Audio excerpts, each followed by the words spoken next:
তোদের সাথে মানে অনেক দিন থেকে বসবো বসবো করে বসাই হচ্ছে না লেওড়া। এই যে সামনে পূজা চলে এসছে, সেটা তোদের গানে হুঁশ আছে? মানে আশেপাশে পাড়াগুলোর মধ্যে আমাদের ক্লাবের যে নাম রেপুটেশন রয়েছে, সেটা কি তোরা এবছর ডোবাবি নাকি? আচ্ছা পল্টু, তুই কি তোর গার্লফ্রেন্ডের কথা ভাবছিস নাকি?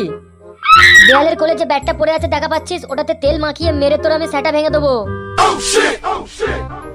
পুজোর আর একটাও মাস বাকি নেই, সেটা কি তোমাদের গানে হুঁশ আছে?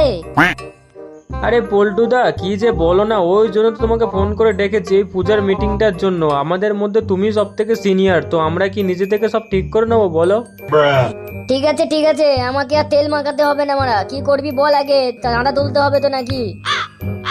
তবে বাপিদা, আমরা 4 জন মিলে একটা জিনিস ঠিক করেছি, যে এবছর সরকার থেকে কোনো টাকাই নেবো না লেওড়া।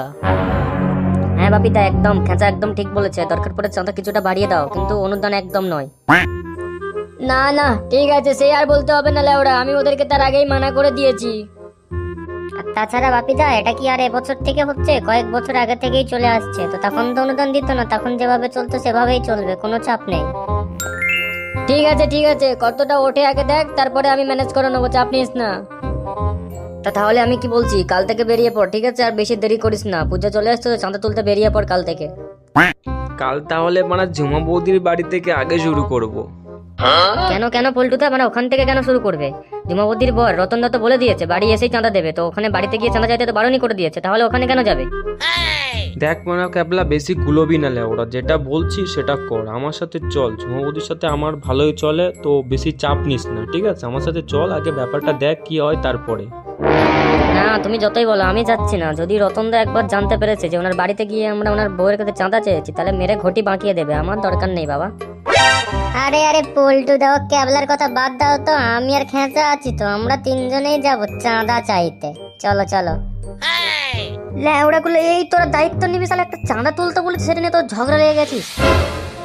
ওকে ওকে বাপিদা, তুমি আর চাপ নিও না, তোমাকে আর এসব নিয়ে মাথা ঘামাতে হবে না, আমরা সব ম্যানেজ করে নেবো। তাহলে পচা ক্যাচা আর ক্যাবলা, কালকে সকাল সকাল চলে আসিস ভাই, চাঁদা তুলতে যেতে হবে, ঠিক আছে? আর প্রথম কোথায় থেকে শুরু করবো তো নিশ্চয়ই জানিস, ঝুমা বৌদির বাড়ি। কালকের বেলা মনে হয় কপালে খুব দুঃখ আছে।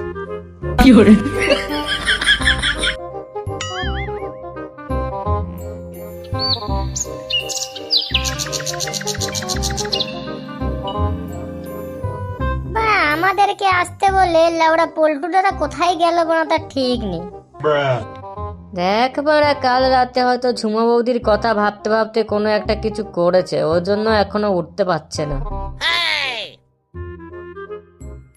তবে এই তো বলতে না বলতে মালটা চলে এসছে, শালা খুব তাড়াতাড়ি মরবে, সবে ওর কথাই বলছিলাম। কি রে বানা, সবাই কি আমার নামে গালাগালি করছিলিস নাকি লেওড়াগুলো?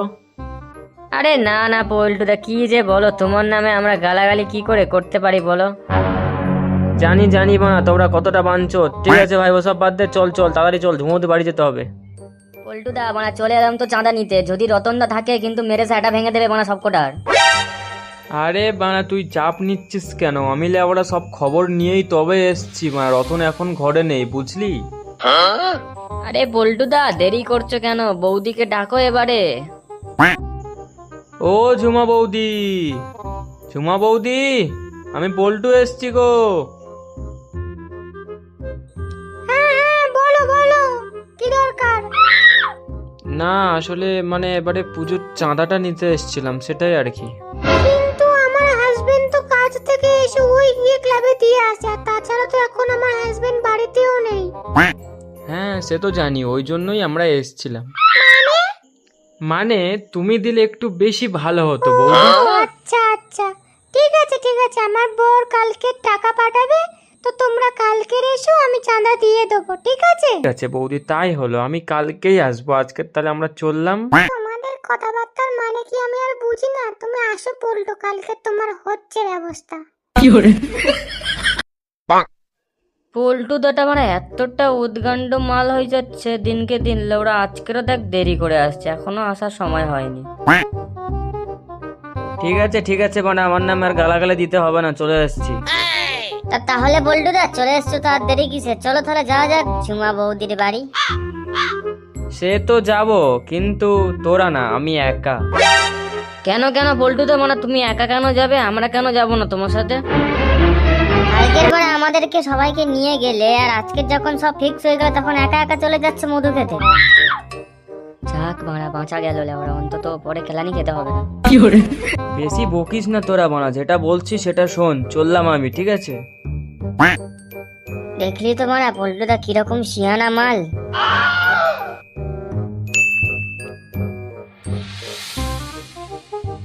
কই গো ও বৌদি, ঘরে আছো?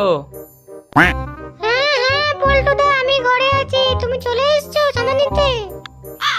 হ্যাঁ হ্যাঁ, তা তো বটে এসছি, তুমি বললে না কালকে আসতে, তো ওর জন্য আজকে চলে এলাম। তার বাকিরা সবাই কোথায় গেল গো?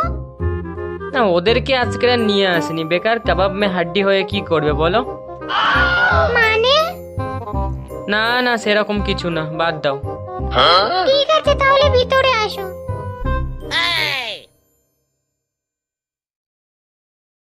আরে রতনদা তুমি, মানে তুমি কখন ঘরে এলে গো?